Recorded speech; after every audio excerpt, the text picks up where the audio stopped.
Quick question before we get going.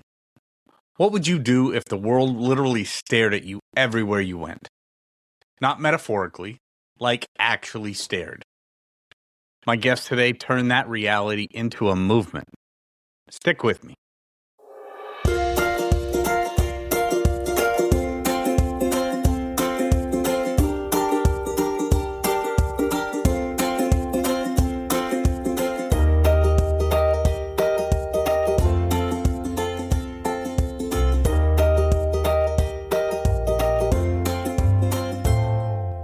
Welcome back, my friends, to the Derate the Hate podcast. I'm your host, Wilk Wilkinson, your blue-collar sage, calming outrage and helping to navigate a world divided by fog and those who would spread that fear, outrage, and grievance. The Derate the Hate podcast is proudly produced in collaboration with Braver Angels, America's largest grassroots, cross-partisan organization working towards civic renewal. This podcast amplifies the mission that we share to foster a more respectful and united America where civic friendship thrives even when we disagree. Each week, through the power of story, conversation, and connection with incredible guests, we work to build bridges instead of barriers. Not to change minds on the issues, but to change how we see one another when we differ. Because, friends, it really is about bettering the world one attitude at a time. We did not create the hate, but together we can derate the hate. So be sure to subscribe wherever you get your podcasts, share it with a friend, and visit braverangels.org to learn how you can get involved in the movement to bridge the partisan divide. Friends, I am so incredibly grateful that you have joined me for another powerful Derate the Hate episode. So let's get to it. I'm so excited to bring you today's guest. Brandon Farbstein is a Gen Z powerhouse, and I don't use that word lightly. He's a speaker, an activist, an author, and someone who has taken some of the most painful chapters of his life and turned them into a mission that is literally changing how the world sees itself. Brandon was born with an incredibly rare form of dwarfism, one of only 84 documented cases in history. And growing up, that difference was a source of real pain. Bullying, isolation. He'll tell you himself, by the time he was 11 years old, he just wanted to disappear. But what happened next is where the story gets remarkable. Because Brandon didn't just survive that, he transformed it. Into a TEDx talk at 15 years old, into legislation, into books, into stages in front of thousands of leaders around the world, and into a message called Elevate Empathy that he carries everywhere he goes. I'm especially proud to share that Brandon has recently joined the ProHuman Foundation Board of Advisors, which tells you everything you need to know about the kind of human being that Brandon really is. This conversation is about acceptance, about finding your voice, about what it really means to use your story, whatever your story is, to make the world a little bit better. I think you're going to love this one, folks. Let's get into it with my friend, Brandon Farbstein. Here we go. Brandon Farbstein, welcome to the Derate the Hate podcast. It is good to see you today, my friend. Thank you, Will. Great to be here. Yeah, it is great to see you. This episode is going to be another one of the great ProHuman Foundation Board of Advisors series. I know not long ago, Brandon, you joined that Board of Advisors, and that gave me an opportunity to learn a bit about you. And looking into your background and seeing all the things that you've done has been just wonderful. It's been an inspiration for me. So what I want to do is I want to start off by introducing the Derate the Hate listeners to who you are, Brandon Farbstein, and a bit about your story. So let's just start with you were born with an extremely rare form of dwarfism. Yep. So let's start there, right from the beginning. Tell me about what that was, for you growing up, and then how that started to manifest into where you are today. So to put a little bit more color for those that might be listening, I am 3'9". I think that's just over 1 meter, like 1.1 meters for everyone outside of the US. And it's an understatement just to say that it's extremely rare because there are only 84 cases ever reported of my condition. So when you think about like some of truly the rarest conditions in history, I guess I get to be one of the lucky ones that has a condition where most of the answers are not known. There isn't really much of a roadmap. There isn't too much research because it's still pretty newly discovered. And so what that has translated into is a life of uncertainty and really hating how different I was for the first half of my life. So much so that I remember in particular when I was 11 years old, I reached a point that I just thought there was no purpose in me being here anymore or being me, being in my body. And I wanted to disappear. I wanted things to just end. And I think I really had to get to that point to then realize I couldn't burden this sense of life alone and I needed help. And maybe it took me reaching that point of being desperate for help and a way out of this sense of a deep dark hole that I was in that I couldn't escape from. But that really was life-changing because at that point I started therapy and counseling, and it took about 6 different therapists to find one that I was finally comfortable around and felt validated and seen and heard by. And I just felt like I had this weight lifted off of my shoulders for the first time in my life. And that was really the point that I started to realize I can't choose what happens to me. I can't, the way that people react, the pointing, the staring, the laughter, etc. I can't change any of that. But what I could always do is choose my thoughts. That's right. And through therapy, I began to get this sense of agency in my life. And I really think that was the catalyst to then make me realize this is a gift. This is something that I could use to help other people. And I don't think I quite discovered at that early age of like 11, 12, 13, when I was really getting into the real work of therapy. But that's when I started to change my perspective on things. Very nice. So just for my clarification, and so the listeners know, what about your form of dwarfism, I guess, what about that makes it so rare? Because I mean, I think a lot of people have either encountered or known or at least at the very least seen other people who've been born with some form of dwarfism. What about and then I want to get into the whole mindset shift that you experienced there, Brandon, because I think that's hugely important. But just to kind of deepen the rarity of your particular form of dwarfism, what makes that so rare? Quite frankly, there are over 200 individual types of dwarfism. So a lot of people don't know that fact to begin with, that it's not just one condition. It's actually over 200, and each of them come with their own symptoms and characteristics and problems, etc.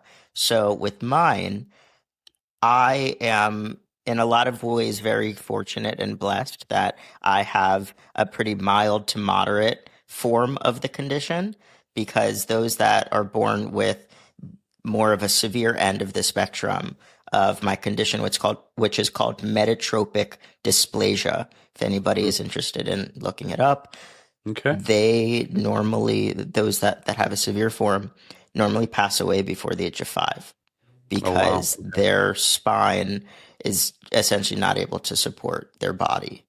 And so just it comes with a lot of other respiratory complications and things that those that have a severe form versus kind of where I'm at in my health journey, quite a bit different. I deal with mostly arthritis and joint problems. And so it is a degenerative condition.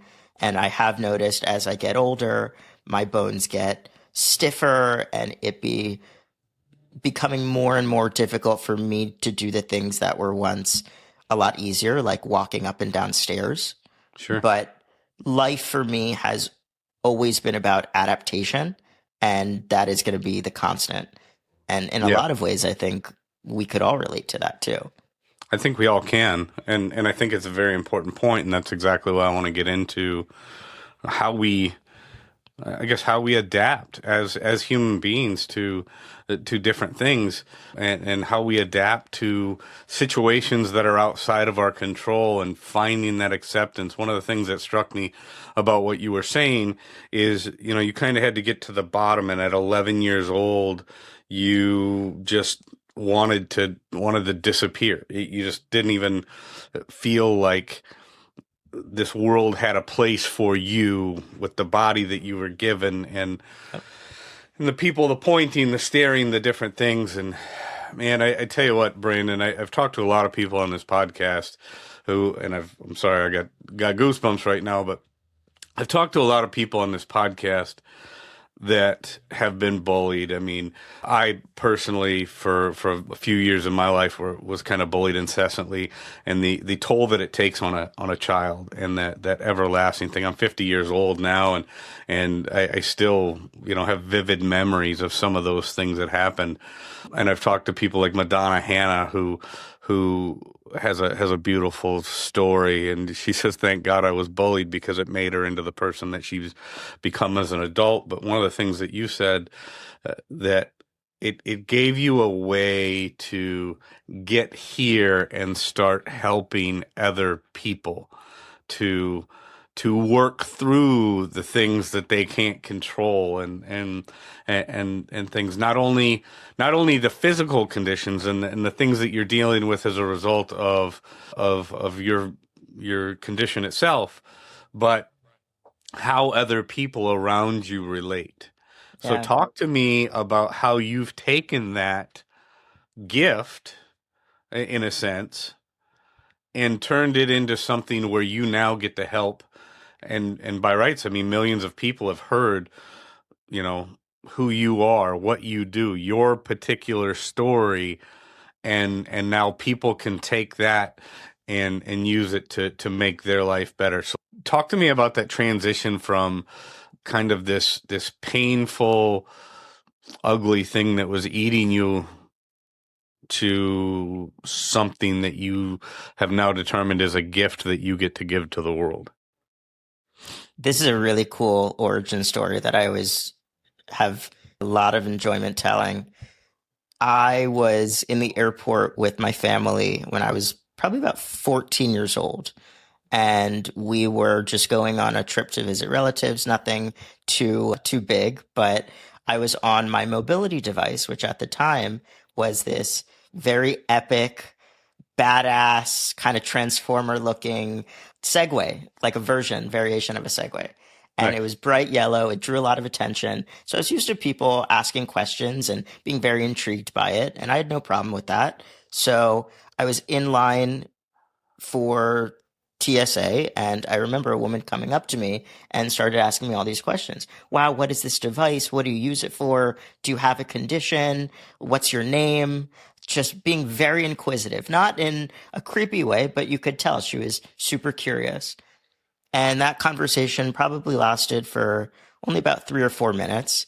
And then I thought that was the end of it, but she ended up being on our flight. So we reconnected at the gate and spoke for another probably 45 minutes. And she asked me more questions about myself, but what I was so intrigued by was her saying, I'm one of the original organizers of TEDx. So I believe she was number 3 or one of the first 5 in the world to produce a TEDx event, like TED Talks. Nice. And I always would watch those talks after school with my mom. And I remember about 6 months prior to meeting that woman, I had said to her, how cool would it be one day to share my story on that platform? Just being one of those things that you kind of say, never really thinking it's going to be a possibility or reality. And then this woman, Haley, said, have you ever thought about sharing your story? And I was like, yeah, I have. I would love to. And about 4 months later, she introduced me to a local TEDx event. And I was in front of about 2,000 people for the first time, being Brandon, being real in terms of just sharing a glimpse into my life and my journey. And it was only 6 minutes, but those 6 minutes gave me, I think, a foundation and a glimpse into the rest of my life, because it was then that I saw this sense of purpose and mission that was born right in front of me, because I was having people in their 60s and 70s. Mind you, I was 15 years old. And these folks were coming up with tears in their eyes saying, I was bullied as a kid, or I've always wanted to have the courage to share my truth, or thank you so much for speaking to something that I've never been able to put words to.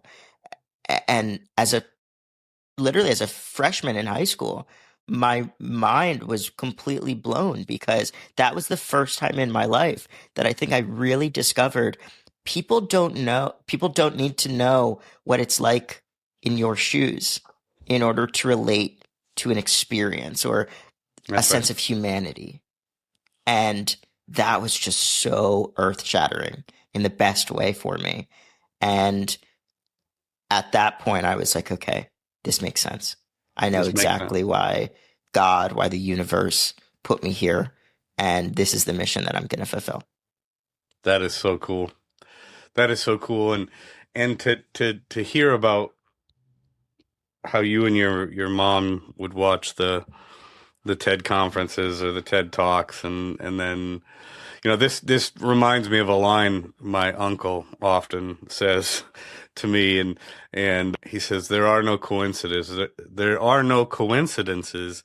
There are just gifts from God where he chooses to remain anonymous. And yes, that is one of those things, again, where, you are in a position to provide incredible insight, incredible wisdom, especially even as a very young man, to the world, and then all of a sudden you're presented with that conduit to make it happen in just kind of an unlikely place, an unlikely scenario, out of all the things that could have happened in the world, right? I mean, totally. You think about out of all the human beings in the world, you were one of 84 that has this particular form of dwarfism that is affecting your life and will forever. And then you, out of all the people on the planet and everybody that was flying out of that airport on that day, being next to Haley, incredible, absolutely incredible. Again, a gift from God that in which he chooses to remain anonymous. Brandon, talk to me about the not feeling seen thing, because as kids, I mean, one of the biggest problems I think we face in society today, and one of the reasons so many people just end up feeling so disconnected and so distraught and so angry at the world, is because they don't feel seen, they don't feel heard, and in turn they don't feel like they have purpose. So which is another thing that we can get into, but the feeling seen, the feeling heard, the feeling like you don't have a place in the world. Yeah. This is one of the things that you bring to not only kids that are being bullied, but like you said, this is a message that resonates with people of all ages.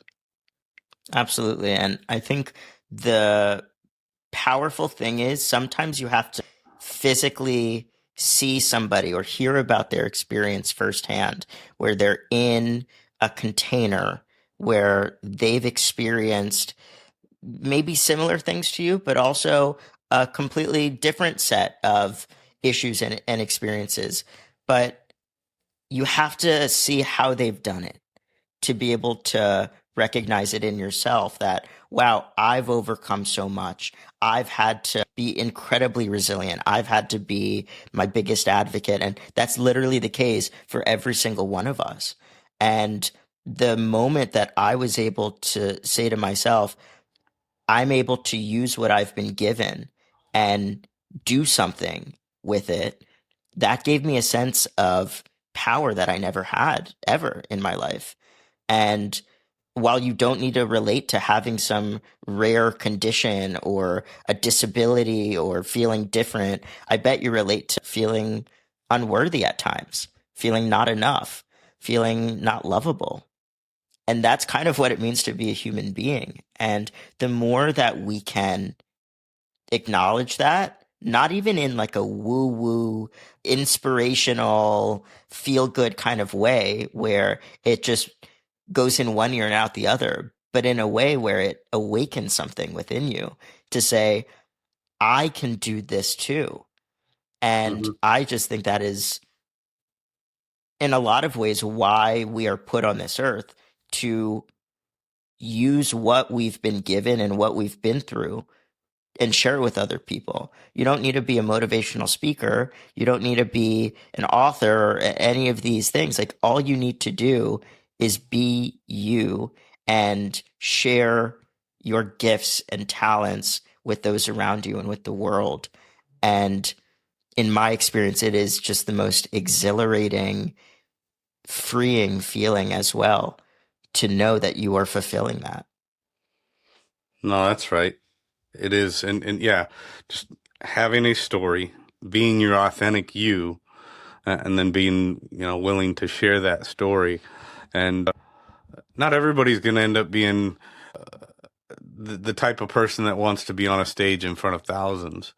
But one of the things that I always like to say is your circle of influence doesn't have to be the size of LA. Your circle of influence can be 5 people. But just take your story, be your authentic you, and be the change that you want to see, and see how that branches out. I think that's important. Absolutely. When we think about kids, and one of the things that one of the, you got a book out for kids about self-love. I've talked to a number of people on the podcast. Another concept I think is often lost on a lot of people is the concept of self-love and how important it is. Yeah. How we think about how we think about ourselves, and how that translates into how we treat other people and things like that. So let's talk about the kids book, Brandon, a kid's book about self-love, and then let's roll up to the big one, 10 feet tall. To be honest with you, I kind of feel like it's the other way around, and I'll get into that after. But the kids book came about during the pandemic, at a time where I was really stagnant, as I'm sure many of us can relate to as well. And I kept asking myself, what am I supposed to be doing right now? Like, I felt like I was having no impact in the world, and that was very much dulling my own light. And I went back to the period that I needed help the most, which is when I was a young kid, and I was really starting to form this sense of identity and image and self-worth, and recognizing that if somebody introduced the concept of seeing the awesomeness that exists inside of me and start to develop that, I'm not saying it would have acted as a shield to block all the horrible things that I eventually went through as a teenager and as a child, but at the same time, it equips you with the ability to not be so derailed when those things happen. And so I worked with an amazing publisher called a kids company, and they've released some amazing titles all around topics that you normally wouldn't think about talking to kids about, from mental health to divorce. I think they have a book about war. These very heavy topics in a lot of ways, but at the same time, it's the real world. It's the reality. And you are introducing it to kids in a way where you're not watering it down, but you're meeting them at their level. Sure. And self-love, just like you said, Wilk, it's one of those concepts that it isn't really talked about. It's not taught. I think it's starting to become a little bit more common, but if you don't have it to begin with as a parent, how are you then going to instill it in your kid? That's right. So I think in a lot of ways, yes, it's aimed towards young people.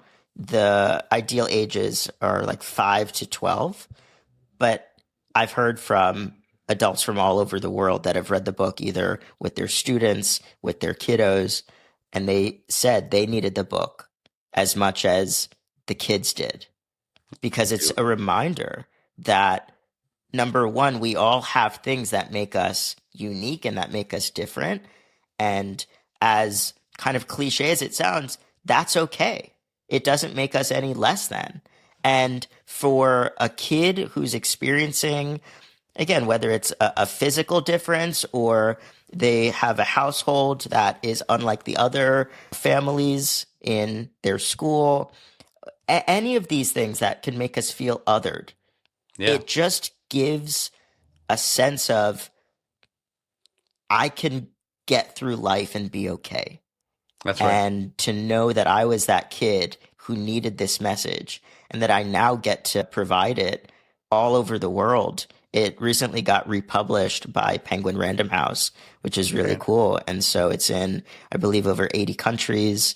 And it's just been very full circle in a lot of ways too. So I'm grateful to have brought that project out.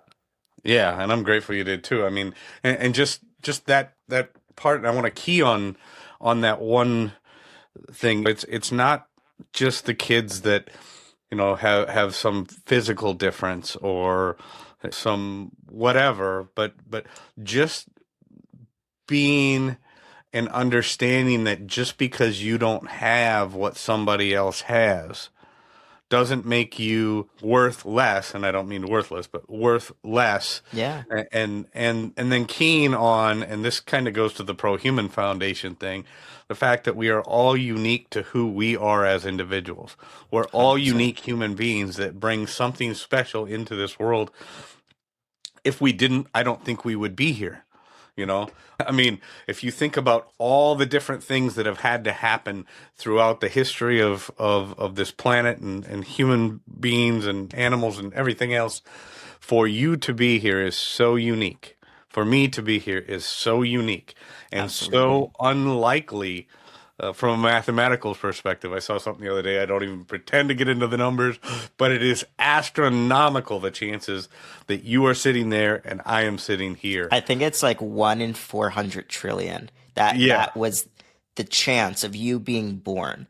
And like, that's not some crazy number. Like that's the literal math. And it's just insane to think about that. Isn't it? I'm glad that you're bringing that up, because it's just a reminder, I think, for us all, the fact that we are here day after day. I don't think that's a mistake. And no matter what you believe in terms of spirituality or faith, Right. I really think there has to be a higher power saying, each and every one of us that is on this earth, we have a mission to fulfill. That's And there are some days that we get to be human and sit in bed and have self-care days where we're just focusing on ourselves, and that's okay. But I think when we step out of whatever we're going through, and I really speak from experience when I say this, and we could focus on how we can be of service, doesn't have to be in some grandeur way, but that has really transformed my life. Yeah, and transformed my life as well, Brandon, because doing this, what I do with this podcast, and the work that I do with Braver Angels, and the advising that I do with the ProHuman Foundation, being of service to our fellow human beings is, I mean, this world that we live in, Brandon, you can attest to this as much as anybody. The world that we live in has all of these ugly things that are outside of our control. And we really need people to find their voice and be a part of the solution. Because so many of these things are fixable, especially if we attack them at a level greater than just ourselves. But every group starts with one person, one voice, coming together, sharing your story, being a part of the solution to bigger problems that we have. And people, and like I said, this, you can attest to this more than anybody, or as much as anybody, is there are so many people out there, and you've met them and I've met them, that say, oh, what can I do? You know, I'm just me. I'm just me. I've got no story, which we know is not true. Everybody's got a story. You know, I've got no, I don't have a big platform. I don't have this. I don't have that. They find all the reasons that stand in the way, but really all it takes is starting to step forward a little bit at a time. And it's amazing how big of a difference that everybody, each and everybody, can make when it comes to being part of the solution rather than being part of the problem. Let's round out our time with that, Brandon, because I want to get your thoughts on that. There's so many out there that just, maybe they don't know what their purpose is. They don't know what their place in this world is, all of those different things. But the reality is everybody can do something. 1,000%. And I think at a time like now, where there's never been so much divisiveness, polarization, in my opinion, just toxicity, the yelling and not being able to even have a dialogue with somebody if they fundamentally disagree with you. How sad is that? And so it takes us back to, what can we do being an individual person in so much noise? Well, I think joining us at the ProHuman Foundation is an amazing solution, because we have, whether it's programs on the educational front, it's action steps, it's equipping yourself with resources to be able to say, what can I actually do to see my fellow person, and to not feed into this culture where it's honestly this cycle of negativity and loudness that gets nowhere, because we're not able to have constructive dialogue. And so the ProHuman Foundation, we are all about seeing each and every individual as a person. And as kind of simple as that sounds, it's so needed right now. And as newly joined board of advisor member, no, we would really love to have you be a part of our mission as well. Very good. Brandon Farbstein, it's been an incredible conversation. I've loved it, and I look forward to many more in the future. We will get all of your information in the show notes, but it's brandonfarbstein.com, and a couple great books there, speaking events, different things you can find. And Brandon Farbstein, it's been a pleasure, my friend. It's been a lot of fun. Thanks, Wilk.